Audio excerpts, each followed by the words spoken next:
Hey corporate types, Billy Idol here. Just because you use Workday to drive long-term success, it doesn't make you a rock star. Rock stars drive fast cars, not business operations. Be a finance and HR rockstar with Workday. The new Boost Mobile network is offering unlimited talk, text, and data for just $25 a month for life. That sounds like a threat. Then how do you think we should say it? Unlimited talk, text, and data for just $25 a month for the rest of your life? I don't know. Until your ultimate demise. What if we just say forever? Okay. $25 a month, forever. Get unlimited talk, text, and data for just $25 a month with Boost Mobile forever. After 30 gigabytes, customers may experience slower speeds. Customers will pay $25 a month as long as they remain active on the Boost Unlimited plan.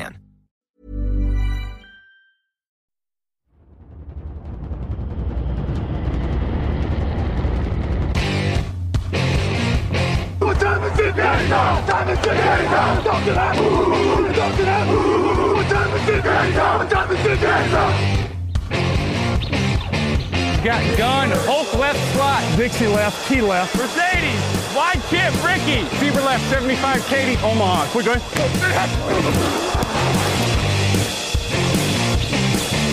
Last play of the game. Who's going to win it? Luck rolling out to the right. Dumps it up to Donnie Avery. Yeah! Goal line. Touchdown. Touchdown. Touchdown. Touchdown.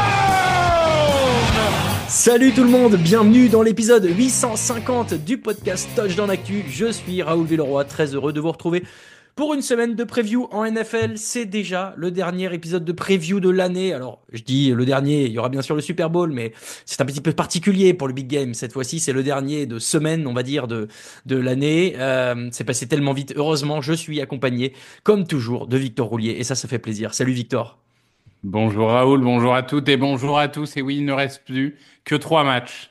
C'est terrible, 3 matchs avant 7 mois d'attente. Donc, on va essayer d'en profiter un maximum. Il y aura de quoi faire de toute façon pendant l'intersaison et je vous fais confiance, la Team Draft sur Touchdown Actu, pour la Free Agency aussi, il y aura énormément de choses. Aussi, de quoi on va parler dans ce podcast au programme, le conseil de classe des Detroit Lions. Quel avenir pour cette équipe qu'on attendait à un futur brillant, pourquoi pas un titre et qui s'est brutalement arrêté dès là dans la nuit de samedi à dimanche. Quelles certitudes, quelles incertitudes. Voilà, on fera le bilan et on imaginera le futur pour eux. Comme il reste que 2 matchs cette semaine, on fera pas d'affiche de la semaine ni les pronostics à proprement parler. On va mixer les deux ensemble et on prendra un peu plus de temps que d'habitude sur ces 2 affiches qui s'annoncent assez incroyables. Et puis on finira de toute façon avec les codes de notre partenaire Unibet. Victor, c'est la dernière fois que je te pose la question cette saison, alors sois bien sûr de ta réponse. Et vous aussi chez vous, accrochez-vous bien. Est-ce que tu es prêt? Raoul Villeroy, je suis prêt. Alors, c'est parti. Actu, analyse, résultat, toute l'actu de la NFL, c'est sur touchdownactu.com. Les Lions qui ont été sèchement battus par les Washington Commanders. Vous avez écouté le fauteuil dimanche dernier avec Niti et Kevin. Si vous ne l'avez pas fait, filez l'écouter pour avoir leur débrief. Nous, on va plutôt faire le point sur le futur, ce qui attend Détroit pour la suite. Parce que Victor, il faut le dire, il faut peut-être le redire, c'est une des énormes surprises de ces dernières années, cette défaite. Et je pense qu'on est en droit de se demander comment Détroit va réagir selon toi déjà. Bah écoute, on peut pas ne pas commencer par ce qui vient de se passer durant ces 2 dernières journées, parce que ça va être déjà la principale chose. Les Lions viennent de perdre leur coordinateur offensif, leur coordinateur défensif, leur coach de ligne défensive, et probablement que Ben Johnson et Aaron Glenn vont débaucher 1 ou 2 personnes supplémentaires chacun. Donc déjà, j'ai envie de dire que cette équipe, qui est dans un très bon état, par ailleurs, oui. qui a un excellent leader, mais qui n'est pas un technicien, qui est Dan Campbell, il va quand même falloir construire un staff de A à Z. C'était arrivé aux Eagles en 2022. On sait que c'est pas aussi facile que ça. Et là, pour le coup, ça va être un énorme défi pour eux. C'est effectivement le premier point et je suis d'accord avec toi. Déjà, peut-être côté attaque, Ben Johnson, donc qui part chez les Bears. Alors en plus, paye ta trahison pour partir dans la division, dans l'équipe adverse. Bon, du côté de l'attaque, est-ce qu'on va réussir à être aussi performant, aussi créatif, imaginatif peut-être que quand on l'était avec Ben Johnson? Écoute, je suis pas tellement inquiet sur l'attaque parce qu'il y a du talent partout. Il y a une ligne offensive top 3, il y a des super receveurs, il y a des super coureurs. La question à 250 millions de dollars, Bah oui, c'est Jared Goff. bah oui, Jared Goff, il a une carrière particulière parce que Jared Goff, il a une un petit peu. période, il était très bon aux Rams, il se Il fait un plante au Super Bowl. Super Bowl. Oui, mais il se plante au Super Bowl. Eh oui. Il est très bon aux Lions. L'année dernière, honnêtement, la défaite en finale de conférence, ça n'avait pas pour lui. Non, non. Par contre, cette année, ça a fait mal. Alors, Bah, on va pas jeter le bébé avec l'eau du bain, comme on dit. Je suis pas en train de dire que Jared Goff va prendre la porte cette année. Par contre, la fenêtre, quand même, on sait jamais combien de temps elle reste ouverte en NFL. Il va, il va falloir être meilleur en playoff. ouais. Parce que s'ils sortent encore au premier tour l'année prochaine avec une performance indigne de Jared Goff, là va y avoir des questions. Donc, au niveau de l'attaque, je suis pas tellement inquiet. Je pense qu'ils vont juste utiliser la même recette. Par contre, c'est vrai qu'après, voilà, est-ce que tu te dis, on prend de la promotion interne parce qu'on a des gens qui ont été biberonnés par Ben Johnson et qui vont réussir à trouver une continuité dans ce système? Est-ce que tu changes tout? Moi, c'est vrai que j'ai plutôt tendance à aimer les promotions internes dans ces moments-là, mais on a vu aux Eagles que ça n'avait pas marché. Ouais, mais c'est dur. Il faut remplacer beaucoup de monde. Oui, oui, oui, non, mais c'est très dur, c'est très dur. Donc on va voir ce qui se passe, mais c'est vrai que là, il y a un vrai enjeu parce que en plus, les tout meilleurs coordinateurs commencent déjà à avoir été pris à droite et à gauche. Oui, il va falloir faire preuve d'imagination. Moi, je te rejoins, hein. Effectivement, cette question de Jared Goff, elle est assez épineuse. Et ça m'étonnerait qu'il paye cette défaite, même si elle lui est assez clairement imputable, hein, on va pas se cacher. J'ai regardé un peu par rapport à ses autres matchs de playoff. En 9 matchs avant celui-ci, il avait lancé 2 interceptions. Là, il en lance 3 sur le même. Ça fait beaucoup. Et en fait, oui, il perd le Super Bowl en 2020 face au, non, en 2018 face aux Patriots. À part ça, il a jamais explosé en playoff. Et donc, je, tu vois, je serais pas surpris que les Lions se disent, ben, en fait, on perd notre coach offensif, on perd notre coach défensif. Est-ce qu'il y a un moment, la remise à zéro, elle passe pas aussi sur le terrain et tu changes quelque chose et tu changes peut-être Jared Goff, quitte à ce qu'il reste dans l'effectif et qu'il se batte pour le poste l'année prochaine. Mais ça me surprendrait pas. Et je trouverais pas ça déconnant, honnêtement. Ouais, je pense qu'il a encore un an. Je Oui, pense mais qu'il pas. a un an d'immunité, mais pas plus. Ouais. Ouais, mais est-ce qu'en un an, avec la reconstruction qui s'annonce, il a vraiment la capacité d'aller au bout? Tu vois, je trouve que la question est pas simple. Et Non, je non, veux pas c'est pas le simple. blâmer, mais en fait, bah, il est au mauvais endroit au mauvais moment.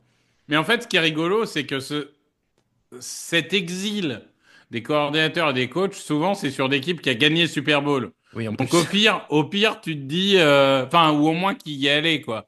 Au pire, tu te dis, bon, ils y sont allés, ils ont joué de big game et tout, mais là, même pas en plus. C'est ça qui est terrible, quoi. Tu perds en Ouais. divisional et en plus, tu perds tout ton coaching staff.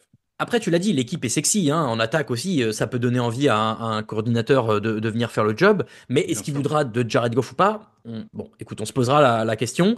On peut se la poser. Et puis, bah, c'est assez logique aussi du côté de la défense. Parce que donc, Aaron Glenn part chez les Jets. On l'a dit, Terrell Williams, qui était le coach de la ligne défensive. Comment ça, vous ne connaissez pas Terrell Williams? Il part, lui, chez les Patriots. Il y a quand même un truc cette saison, c'est que la défense, elle a en plus été plombé, et le mot est faible, par les blessures. Évidemment, tu avais Aidan Hutchinson, mais tu avais Marcus Davenport, tu avais Derrick Barnes, tu avais Carlton Davis. C'était pas de chance, il y a quelque chose qu'il faut changer là-dessus aussi. Il y a un vrai chantier de ce côté-là, je trouve. Ah bah, est-ce qu'il faut changer la préparation physique? Ça, je sais pas. Après, ce qui est sûr, c'est que la meilleure recrue de la défense, ça va être les retours de blessure. Ça, Oui, c'est clair. Aidan Hutchinson, faut pas l'oublier, avant sa blessure, c'est un cavalier seul pour titre de défenseur de l'année. oui, oui, oui. Je veux dire, il avait 30 pressions de plus que le deuxième, c'était ridicule, vraiment Mm. ridicule. Donc déjà, ça va être une première chose. Après, je pense qu'il faut quand même continuer à la renforcer, cette défense, notamment sur le dernier rideau. Alors, est-ce que ce sera par la draft? On sait qu'il drafte très bien ces dernières années. Est-ce que ce sera par la free agency? Je ne sais pas. Mais je pense que si vraiment ils veulent se dire, OK, il nous reste plus que 1 ou 2 ans pour jouer le titre, Ouah, 2. T'es ben, on optimiste. sait jamais. Ouais, il peut y avoir un Ouais. rebond. Il peut y avoir un rebond. Ok. Regarde, les Bills, on pensait que la fenêtre était refermée et puis finalement, elle s'est réouverte. Ouais, oui, oui, c'est vrai. Donc on sait jamais. Mais ce que je veux dire, c'est que moi, j'irais bien un peu investir massivement sur la défense.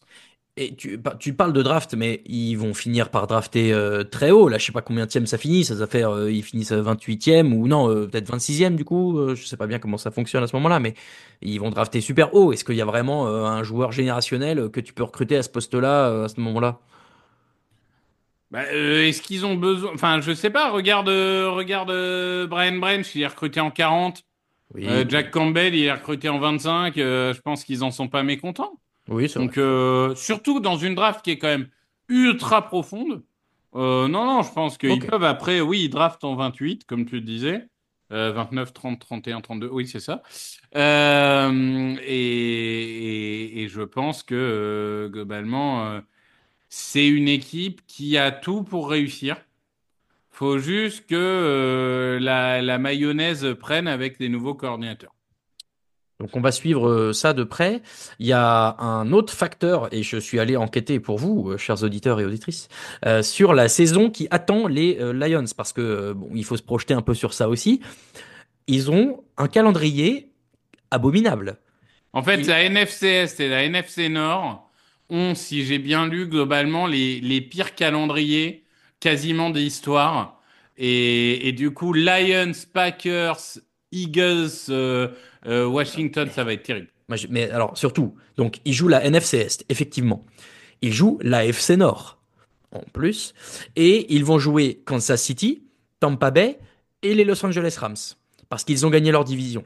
Ouais. Donc tu as ça, plus j'ai regardé les déplacements, ils vont à Washington, à Philadelphie, à Cincinnati, à Baltimore et à Kansas City. Donc c'est même pas dans les divisions où il y a 3 équipes fortes et une équipe nulle, comme peuvent être la FC Nord et la NFC Est. C'est même pas genre ils vont à New York pour les Giants ou ils vont à Cleveland pour les Browns. Non, non, ils vont se déplacer chez les équipes les plus fortes.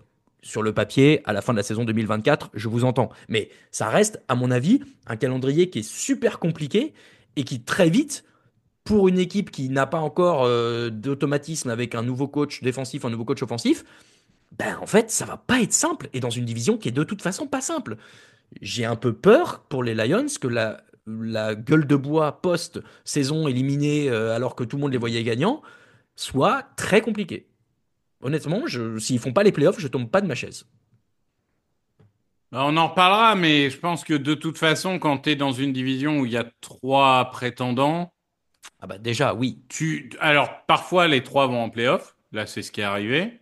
Mais c'est pas non plus impossible qu'il y ait un des 3 qui reste sur le quai. Un Détroit Euh, qui reste sur le quai, par exemple. Exactement.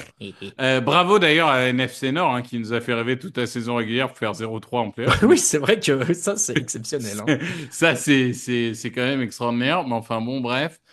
Donc oui, oui, non, je suis d'accord avec toi. Ça va vraiment être une saison piège. Et il va falloir que Dan Campbell utilise une fois de plus son incontestable leadership. Oui, alors voilà, on peut peut-être quand même finir sur une note d'espoir pour les Lions. A priori, Dan Campbell ne va pas bouger. Ce serait très surprenant. Sauf s'il dit qu'il est trop dégoûté et qu'il veut pas, mais ça n'a pas l'air d'être le genre du bonhomme. C'est une excellente base pour reconstruire une équipe. Et de toute façon, il y a encore plein de joueurs qui vont être là. Là aussi, il y a de quoi faire avec tout ça, Victor. Rassurons un peu les fans des Lions quand même. Non, mais ça reste un effectif top 5 de la ligue. Hein. Ça, top 5, top 7, selon ce que vous Oui. considérez. Mais ça reste une top équipe.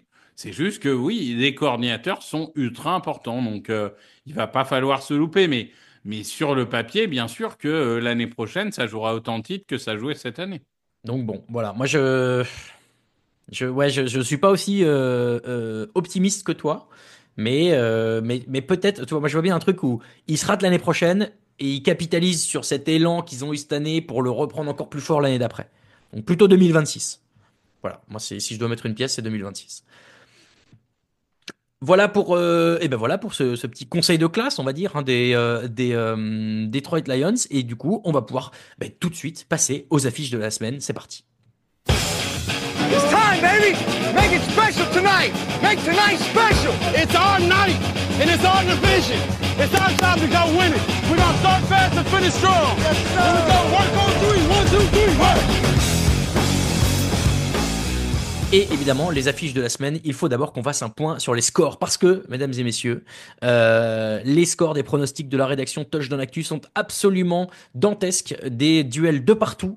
Déjà, dans le duel pour le titre, j'ai repris 2 points à Raphaël Masmejean. Et ça, c'est exceptionnel. Parce que personne n'avait vu les Commanders. Mais donc, Greg, Lucas et moi, on a fait 6 sur 8 points possibles. Raphaël, Niti, Jean-Michel et toi, Victor, faites 4 sur 8. Et Alain a fait 2 terribles. C'est quasiment fini pour la deuxième place pour Alain, hein, qui a 5 points de retard sur moi. Il va falloir qu'il pronostique tout à l'inverse. On va voir ce que ça donnera. Si on fait le bilan global, Lucas a 177 points et peut encore rattraper Jean-Mi qui a 181. Donc ils vont se battre pour la dernière place, pour la lanterne rouge. Toi, Victor, tu as 192, Niti à 193 et Greg à 197. Donc à vous 3, les places de 4 à 6 peuvent encore être complètement distribuées entre vous. Et puis donc on l'a dit, Alain devant 201 points qui peut finir deuxième devant moi et Raphaël qui peut encore finir deuxième derrière moi. Donc voilà, moi je suis un peu le joker entre Alain et Raphaël et moi je vais évidemment me battre pour aller chercher la tête.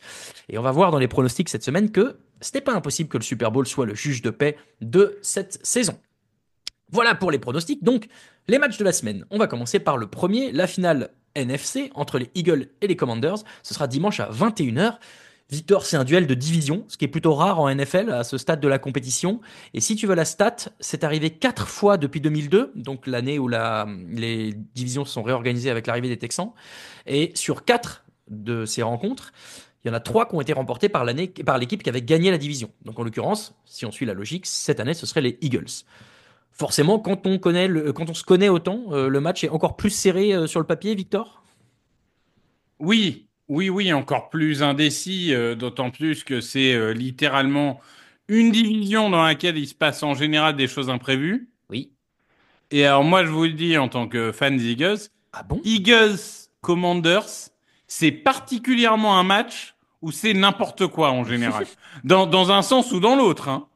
Mais c'est souvent, il y a un potentiel what the fuck, comme diraient les Américains, qui est assez fou avec cette rencontre. Et les 2 matchs de saison régulière, même si le deuxième était un peu particulier parce que c'était Kenny Pickett, mais les 2 matchs ont montré que les 2 équipes ont des armes pour remporter ce match. Mais tu le dis assez bien, ça peut être n'importe quoi. Et même avec Kenny Pickett, Philadelphie perd 33 contre 36 face à Washington. Donc bon, tout est possible. Tiens, pour les amateurs d'histoire, là, il y a eu une seule fois où ces 2 équipes se sont affrontées en play-off, ce qui est quand même plutôt rare aussi. 1991. Alors c'est en 91, mais c'est la saison 90. Oui. Et c'était effectivement une victoire de Washington 20-6 avec Mark Rypien bien sûr. À Philadelphie, si je ne dis pas de bêtises. Je n'ai pas l'info, tiens, on me la donne pas. Mais donc voilà, effectivement, c'est 2 équipes qui arrivent. Alors pas forcément avec la même dynamique. Je dis pas que les Eagles ont une mauvaise dynamique. Ils viennent de gagner un match qui était pas évident à gagner, qui sont assurés de gagner dans des conditions compliquées. Et vous l'avez forcément vu sous la neige avec une équipe très accrocheuse des Rams, mais ils s'en sont sortis. En revanche, que dire de cette équipe de Washington qui a étrillé Détroit, on l'a dit. Alors certes, avec des pertes de balles adverses, mais qui, eux, n'ont commis aucune erreur sur ce match et qui font un carton plein, qui finissent à 45 points. Victor, c'est peut-être ça qu'on va regarder d'abord sur ce match, c'est qui va prendre le mieux soin de la balle. Les Commanders ont l'air d'être ultra propres. C'est probablement un gros avantage pour eux. Bah, les 2 équipes sont ultra propres. En fait, les Eagles, ne serait-ce que Jalen Hurts, Dieu sait qu'il a été mauvais ces derniers temps, mais sur ses 6 derniers matchs de playoff, il perd 0 ballon. Voilà. Ok. Donc, il lance 0 interception, parce qu'il perd un fumble bien connu au Super Bowl. Mais pour le coup, ce qui a été assez choquant en Divisional, c'est que les 4 équipes qui ont marqué le plus de yards ont perdu. Ouais. Parce que 3 de ces 4 équipes ont perdu à bataille des turnovers. Bon, après, il y a eu la magie noire des Chiefs qui ont gagné pour la première fois en 50 occurrences. Voilà, bref. On en reparlera après.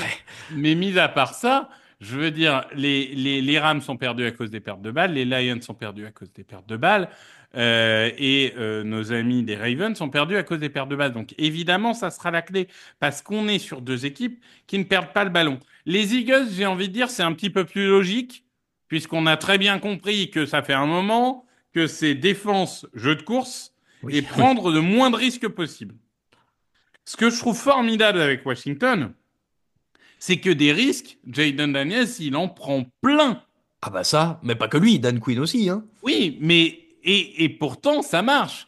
Et je trouve ça absolument extraordinaire. Par contre, et dans les côtés un peu what the fuck, mais c'est comme ça. Mais le 36-33 qui gagne contre les Eagles, ils perdent 5 ballons.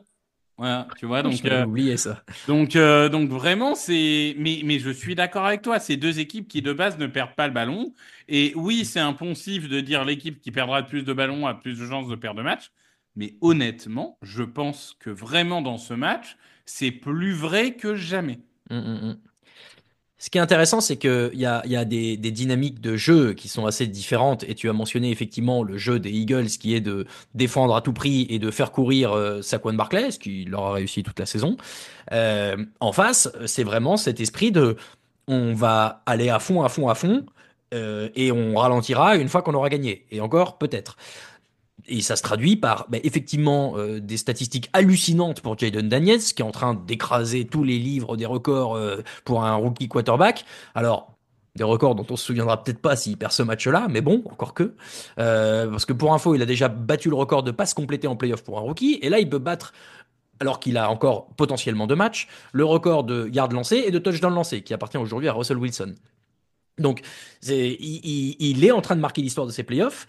Parce que je pense aussi que on lui a mis les armes à disposition, il a tous les receveurs qu'il faut à disposition, il a un Austin Ekeler qui est exceptionnel en termes de dualité pour un coureur qui capte des ballons à la réception, et Dieu sait que je l'aimais quand il faisait ça chez les Chargers.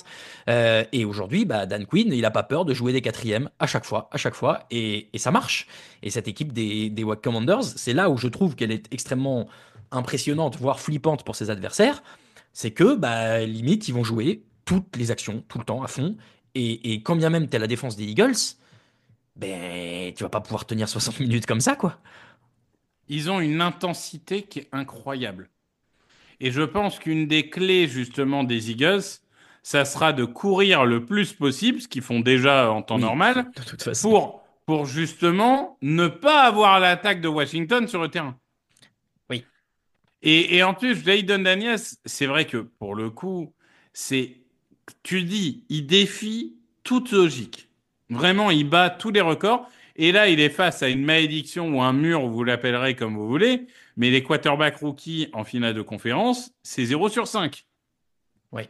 C'est évidemment, Brock Purdy et son coup en mousse. Oh là, attention avec ça. Oui, très bien. Mark Sanchez. Oui. Que personne n'a oublié, le grand Mark Sanchez. 2009, bien sûr. Joe Flacco, Ben Roethlisberger et Sean King, que tout le monde, par contre, a oublié.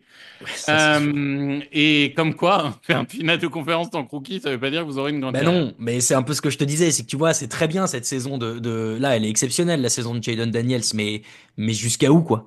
Oui, mais on en reparlera. Il pourra faire une CJ Stroud et avoir un petit recul en deuxième année. Mais en attendant, moi, toutes les semaines, je me dis, il va pas faire aussi bien.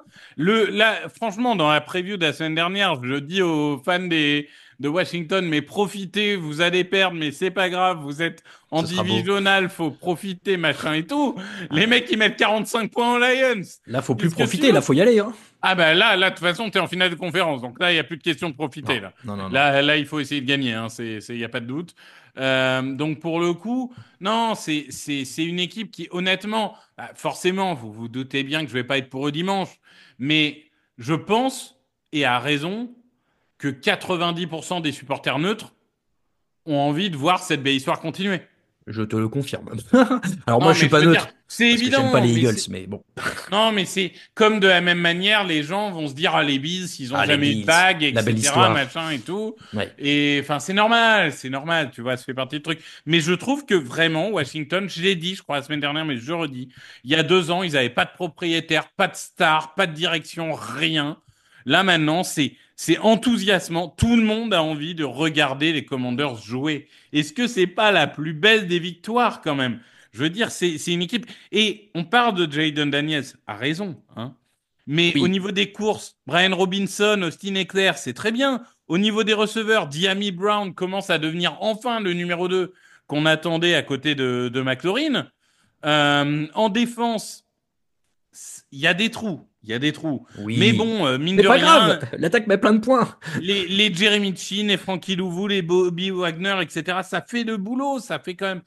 Il y a quelque chose. Il y a quelque chose dans cette équipe. Ouais, Faut il y a le quelque dire. chose. Il y a une âme.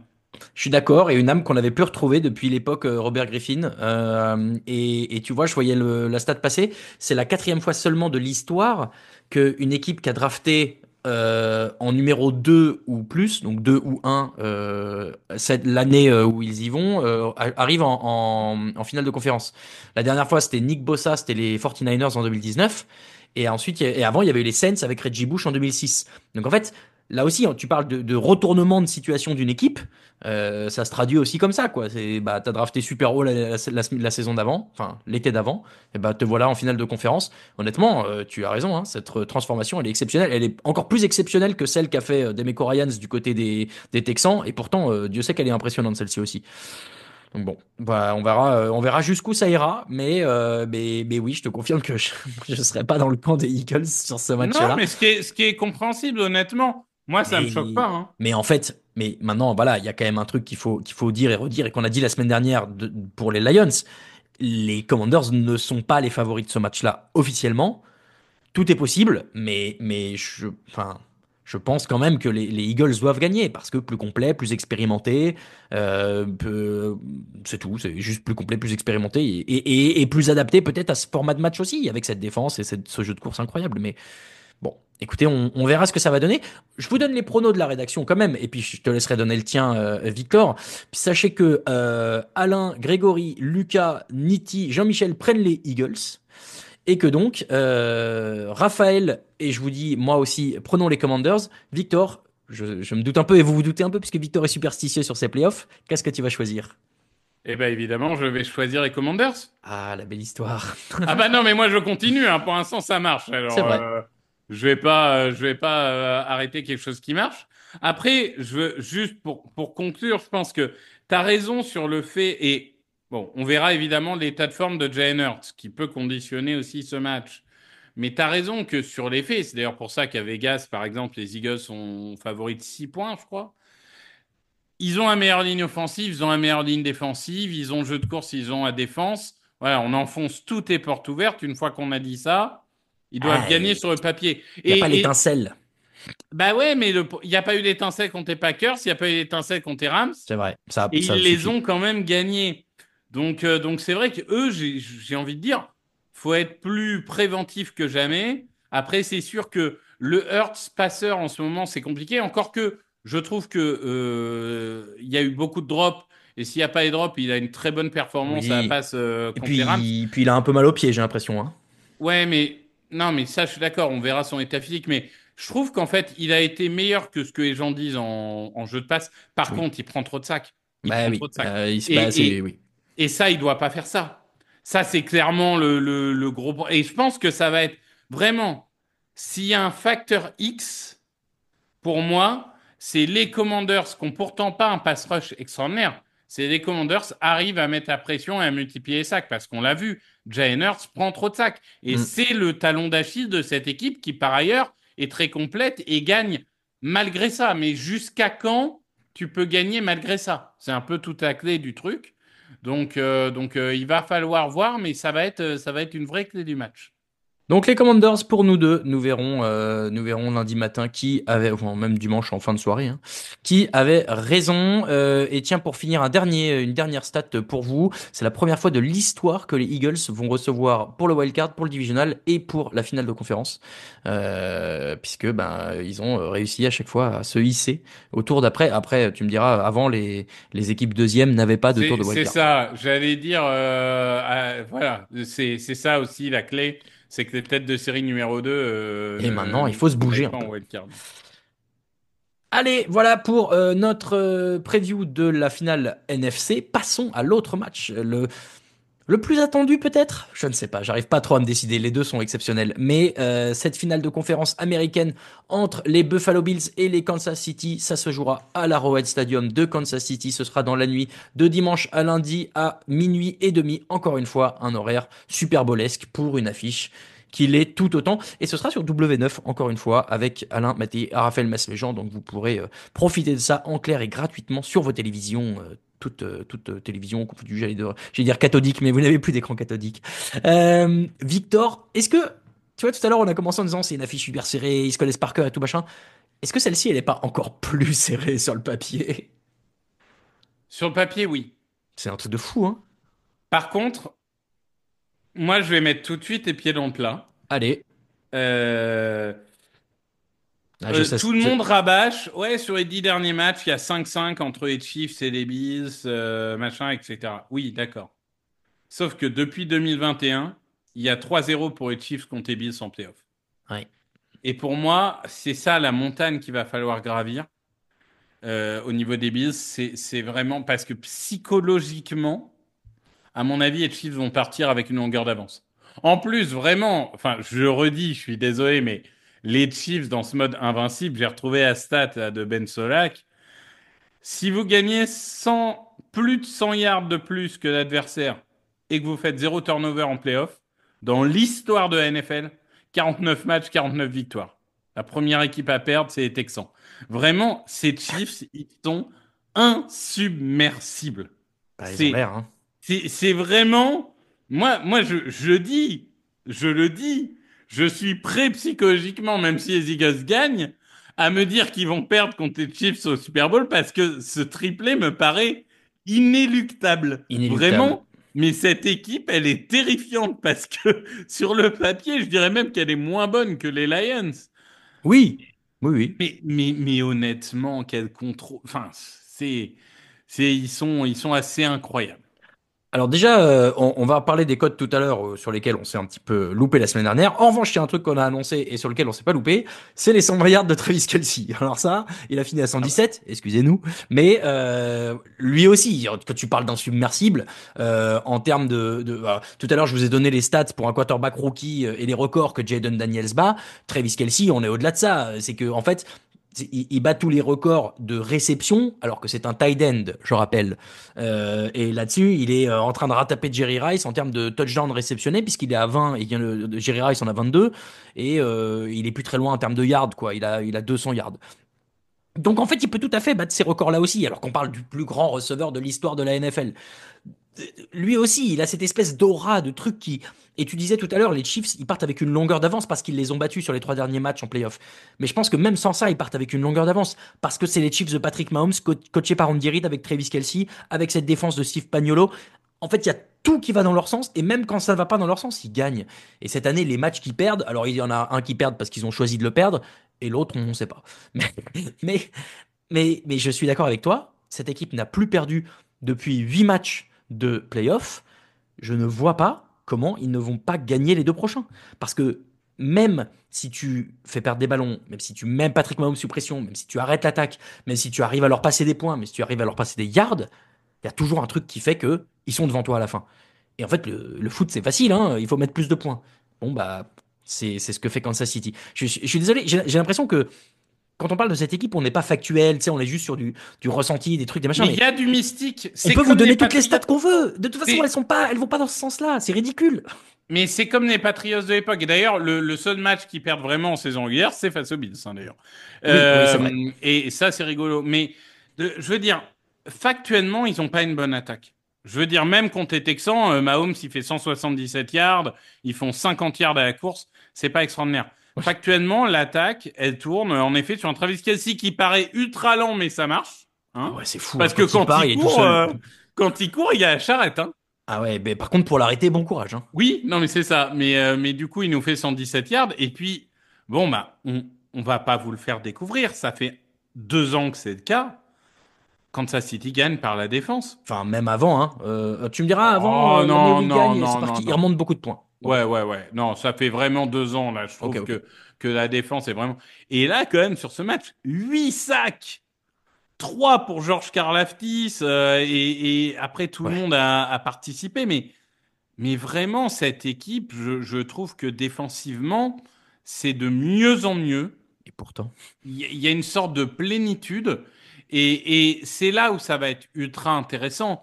Parce que un des seuls profils qui a fait mal en saison régulière à cette défense, c'est Josh Allen en mode double menace. Parlons des Bills un peu quand même. Oui, bah oui, allons-y. Non mais tu as raison.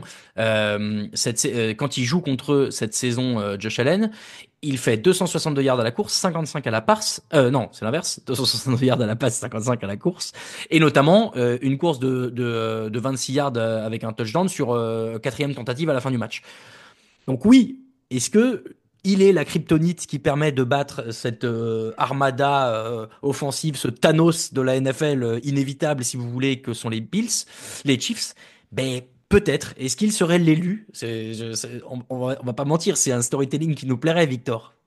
Oui, bah de toute façon, en vrai, je dis il y a 3-0 pour les Chiefs, mais si vous vous souvenez de ce fameux match avec les 13 secondes, bah, Josh Allen, il avait gagné le match face aux Bills, face aux Chiefs, mais bon, c'est Mahomes s'est remonté un terrain en 13 secondes, qu'est-ce que vous voulez que je vous dise? Mais pour le coup, oui, il peut le faire. Il n'est pas passé loin du tout de le faire en playoff.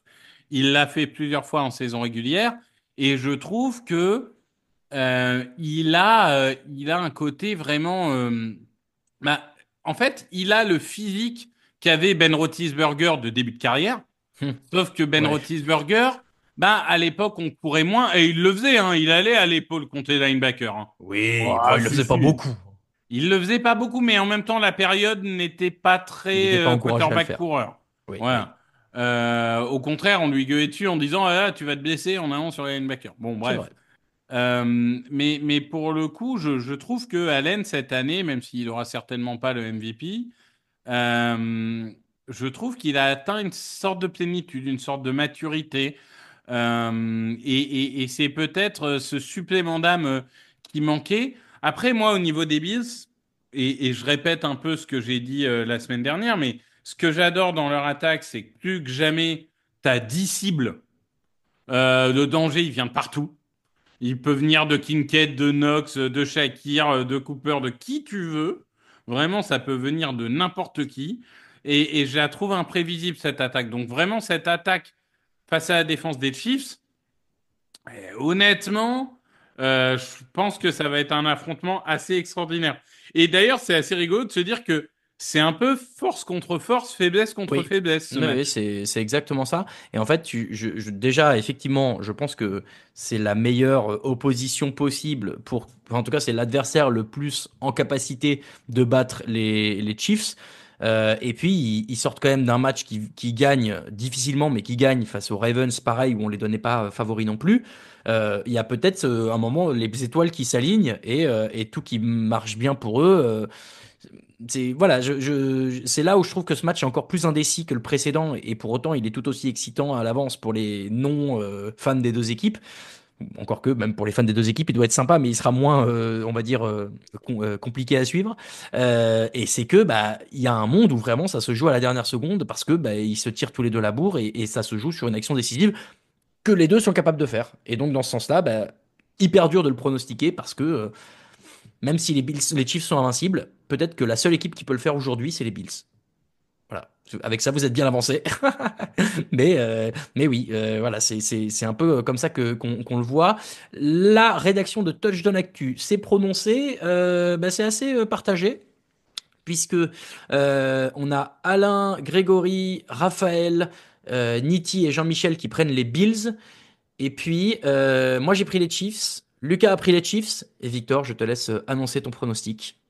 Bah, je pense que vous l'avez compris. C'est un peu comme dans d'autres matchs. Hein. Mon cœur me donnerait envie de voir les Bills gagner, mais je suis parti sur les Chiefs. Parce que vraiment, et j'avoue, hein, il y a des irrationnels. Oui. Mais il y a d'irrationnels avec cette équipe. Et je pense qu'ils vont le faire. Je Moi pense j'ai pris qu'ils les vont faire. moi j'ai pris les Chiefs parce que c'est le seul moyen pour moi d'égaliser Raphaël puisque je vois vraiment lui il met les Commanders et donc je pense que je vais mettre Commanders, enfin je mets Commanders aussi, et donc si je veux être sûr d'être à égalité avec lui au moment du Super Bowl et que donc le Super Bowl soit le juge de paix pour les pronostics de la saison, eh ben je prends les Chiefs et ça me va bien. Donc voilà, on verra. Du coup évidemment Alain a pris Eagles et Bills pour essayer de me passer devant sur le fil. On verra ce que ça donnera. Voilà, pour être tout à fait honnête, à l'approche de ces deux matchs, c'est peut-être le week-end alors déjà le divisionnel était magnifique, mais là ces deux affiches, on est sur un potentiel de match all-time pour les deux avec une journée de football historique. Enfin, vraiment, Ouais. hein. Regardez ça si vous aimez le foot américain parce que on est peut-être à l'aune d'un dimanche légendaire de football et ça peut, voilà, vous vous en souviendrez peut-être dans des années en disant ah putain, c'est finale de conférence 2024 quand même, hein. Ah ouais. Et Raoul et Victor l'avaient dit. Ah ouais, ouais, ouais, ouais. Mais c'est ça. Et du coup, pour ne pas gâcher les matchs, petit conseil au quarterback, protégez vos coudes, évidemment. Oui, bien sûr. Oh là là, le mec en remet une couche. Les fans des 49ers vont venir sonner chez toi, attention, hein. Ah oui, oui, je pense que là, je vais me faire des amis, oui. Bien sûr. Allez, on va finir ce podcast de preview avec les cotes de notre partenaire Nubet. C'est tout de suite après le jingle. Forcément, vu qu'il ne reste que deux matchs, on va avoir du mal à vous faire des combinés à rallonge, puisque on ne peut faire que deux pronostics. Du coup, ce que on fait, et je crois que c'est pas la première fois, j'ai l'impression qu'on fait ça chaque année, Victor. On vous fait la cote avec les deux favoris, et puis la cote avec les deux outsiders. Vous pouvez mélanger ça aussi comme vous voulez, mais de toute façon, vous aurez les quatre cotes. Après, vous pourrez aller chercher un peu plus des choses à l'intérieur. Je le sentais moins cette semaine parce que vu ce qu'on s'est pris comme 0 sur 4 la semaine dernière, bon, on va rester simple et efficace si ça te va, Victor. Oui, oui, oui, bah écoute, je pense que malheureusement, on a prouvé notre nullité au niveau des pronostics la semaine dernière. Nullité, je sais Ah, pas. tu sais. Non, on a été trop visionnaire. Oui, ça doit Euh, être ça. euh, Mais en tout cas, par contre, je permets de dire que, bon, le Chiefs Bills, les cotes sont équilibrées, normal, on est sur un match. oui, encore que. Par contre, je trouve que la cote des Commanders est stupide. Alors, on va y arriver tout de suite. Eh ben, on peut commencer par ça, du coup. Les cotes des outsiders. Donc, vous l'aurez compris, les Commanders et les Bills sont outsiders pour Unibet, ce qui est assez logique quand même sur le papier. Mais la cote des Bills est à 1,91 et la cote des Commanders est à 2,72. Ce qui est vrai que c'est beaucoup. Et en fait, si vous mettez ces deux-là, ça vous fait une cote à 5,20. Et pour 5 euros de misée, vous avez 25,98 € de gain potentiel. Donc, c'est quand même pas mal pour une cote à 2. Alors, c'est vrai que l'avantage sur Unibet, c'est quand tu fais 3, tu as un petit bonus. Et là, bon, bah, encore une fois, on est un peu coincé par ça. Mais le ticket est pas moche, hein. Vraiment, je trouve que pour 5 € 25,98, avec ces deux affiches-là, ça me Moi, je paraît trouve pas. que Voilà. 2,72, c'est débile. Enfin, Ouais, c'est beaucoup. je sais pas, moi, je pensais, avant d'ouvrir le site, pour moi, ils étaient à À 2. 2,10. Allez, Ouais, tu vois. ouais. Ouais. 2,10, j'aurais accepté 2,72. Eh ben, profitons-en. Puisque du coup, en face, si on prend le ticket des favoris, donc les Eagles et les Chiefs, les Eagles sont à 1,33, ce qui est quand même aussi bas du coup, et les Chiefs sont à 1,67. Là, si vous mettez ces deux équipes-là, vous avez 2,22 de cote et donc 11,11 € de gain potentiel pour une mise de départ de 5 euros. Donc oui, c'est un peu plus bas, c'est un peu plus safe, encore que je sais même pas si c'est vraiment safe. Voilà, peut-être que le vrai bon truc en fait, ce serait de faire le Commanders Chiefs. Oui, ça serait sûrement le meilleur Et ben calcul. regarde, je clique en direct, je vous donne les amis, les Commanders à 2,72, les Chiefs à 1,67, ça vous fait 4,71 de cote et donc pour 5 euros de misée, 23,55 € de gain potentiel. Voilà, vous avez tout. Vous avez toutes les codes, donc encore une fois, je rappelle, pour aller parier sur la NFL, vous passez par le lien qui est sur le site tdactu.com et vous pourrez faire ça. Et puis, ben, alors certes, il n'y a plus que deux matchs cette semaine, puis il y a le Super Bowl dans 2 semaines, mais à la rentrée prochaine, bien sûr, il y aura encore plein de choses, donc n'hésitez pas à y aller. Tout en rappelant, évidemment, que tout cela doit rester un jeu sous contrôle et de ne miser que ce que vous pouvez vous permettre de perdre. Si vous sentez que vous perdez le contrôle, faites-vous aider. Il y a plein de moyens de le faire, des ressources en ligne, des numéros de téléphone. Faites attention à cela. Victor, je crois, malheureusement, que c'est comme ça qu'on va arrêter notre collaboration pour cette saison 2024 de NFL sur la preview. Hélas. Et oui, il est temps oui. de se dire au revoir. Les histoires d'amour finissent mal en général, tu sais. Ah, je ne sais pas, mais écoute, c'est le moment de la séparation. Celle-ci, on va dire qu'elle va se finir bien. On fait les dramatiques, tout va très bien évidemment, on continue tout ça, mais en fait, il y a le prochain épisode. C'est juste que tu veux pas parler draft. On peut le dire aux gens. Je veux pas parler draft. Pourquoi? Qu'est-ce qui me fait? Tu ne participes pas au podcast draft? Ah oui, non, mais ça, j'y connais rien. J'ai pas votre temps pour suivre malheureusement tous ces jeunes joueurs prometteurs. Non, mais donc pour le format preview, donc c'est le dernier jeudi. Le prochain épisode sera diffusé le lundi 3 février. Il sera sans nous malheureusement, puisqu'en l'occurrence on n'est pas disponible pour enregistrer la prochaine émission. Et donc vous retrouverez Alain, Raphaël et Lucas qui vous feront la preview du Super Bowl. Voilà, au moment du Super Bowl, on envoie les têtes d'affiche et puis on laisse les petites mains besogneuses dans l'ombre. Pour les remerciant pour leur service de l'année. Non, évidemment, c'était un immense plaisir de pouvoir faire tous ces épisodes avec vous. Victor, un immense merci pour cet épisode et puis un immense merci pour toute l'année parce qu'on en aura fait quand même un paquet. Donc voilà, j'espère qu'on aura l'occasion d'en refaire des dizaines et des dizaines l'année prochaine. Mais merci pour ta participation active à ce podcast. Merci à toi, merci à tous et à toutes. Notamment là en ce moment, je trouve qu'on reçoit beaucoup de très gentils messages sur les réseaux sociaux. Donc merci de votre soutien. Et évidemment, on va finir cette saison en apothéose. On l'espère. Mais oui. De toute façon, TD Actu continue évidemment tous les jours. Vous aurez énormément de contenu jusqu'à la finale de conférence. Et puis ensuite, on entrera en mode Super Bowl. Et alors là, vous serez abreuvé tous les jours de tout ce qu'il y a à savoir sur le match entre les équipes, entre les joueurs, entre les coachs, sur le stade, sur la ville, sur toutes les stats, sur tout ce que vous voulez. En fait, vous n'aurez pas le choix que d'avoir toutes les infos. Donc, abonnez-vous, suivez Touchdown Actu, allez sur les plateformes. Et puis, ceux qui veulent nous soutenir et nous remercier pour le travail, et vous êtes nombreux à le faire, merci encore pour ça. Il y a la plateforme Tipeee qui est là aussi, qui vous permet d'avoir des petits goodies Touchdown Actu. Je spoil pas parce qu'il y a des petites surprises qui arrivent encore, mais voilà, n'hésitez pas, ça nous touche énormément. Et puis voilà, ça y est, j'ai beaucoup parlé, donc promis cette fois j'arrête. Merci beaucoup, merci à toutes et tous. Excellent week-end de finale de conférence, elles vont être exceptionnelles ces finales, donc profitez-en. Et puis ensuite on a un Super Bowl qui sera de toute façon incroyable aussi, puisque parmi les 4 équipes tout le monde peut prétendre. Alors profitez-en, vive le foot américain sur Touchdown Actu et à bientôt pour un nouvel épisode. Salut!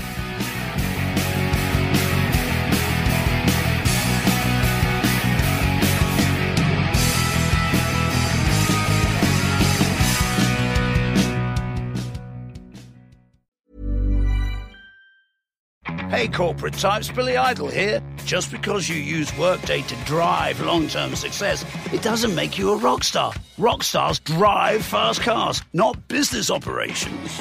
Be a finance and HR rockstar with Workday.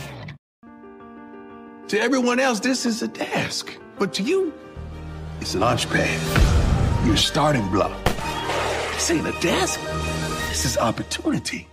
Switch to Boost Mobile and get the Coach Prime Moto G 5G on us at your local Boost retailer. Moto G 5G on us when you switch with ID verification and new Unlimited Plus or Unlimited Premium plan activation. Taxes extra. All prices, fees, features, functionality, and offers are subject to change without notice. See participating dealers for details.